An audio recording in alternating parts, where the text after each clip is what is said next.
Mga busing, nandito po tayo sa ating tindahan. At ito po ang aking mga paninda. Yun na lang po ang aking mga paninda, mga kaibigan. Ayan. Medyo nalalanta na yung bulaklak kasi sa sobrang lakas ng hangin. Natalbos. Yun na lang po yung natitira. Kaninang umaga, medyo marami yan. Ayan mga busing, yun lang po ang aking mga paninda ngayon. Yun na lang po yung natitira. Pero kaninang umaga, medyo marami yan. Medyo meron pong mais at mga iba-ibang gulay. Pero ngayon medyo tanghali na, alas 9 na po, mahigit. Medyo naubos na. So yun po mga kaibigan, araw-araw po tayo may tindang ganyan. At sa mga gusto po mag gulay, punta lang po tayo dito. Dito lang yun sa Abuyod. Ayan mga kaibigan, may customer po tayo. Wala na po eh. Yung pang mais doon parehas kayo? Ay hindi po.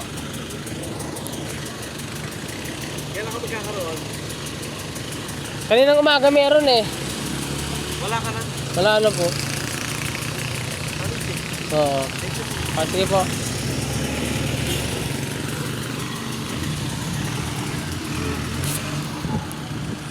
Ayun mga kaibigan, may nagtatanong po kung may mais pa raw daw po kasi matamis po yung aming mais. Binabalik-balikan nila. Yun nga lang, malas na kasi naubos na yung mais. At nagtatanong siya kung sa amin din ba yung nandun sa unahan na nagtitinda ng mais. Kako, hindi sa amin yun. Medyo matabang kasi yun kasi ibang variety ng ano nila, mais.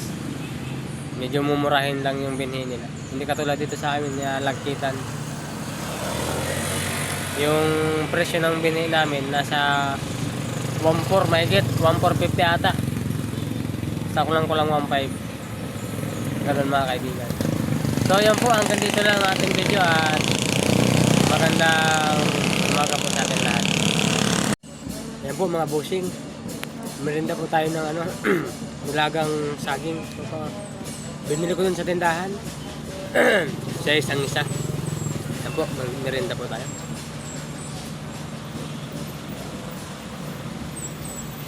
Gutom na mga kaibigan. Saka sinamahan ko na rin ng isang sito. So,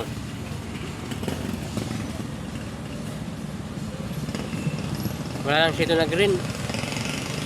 Sito na red na lang.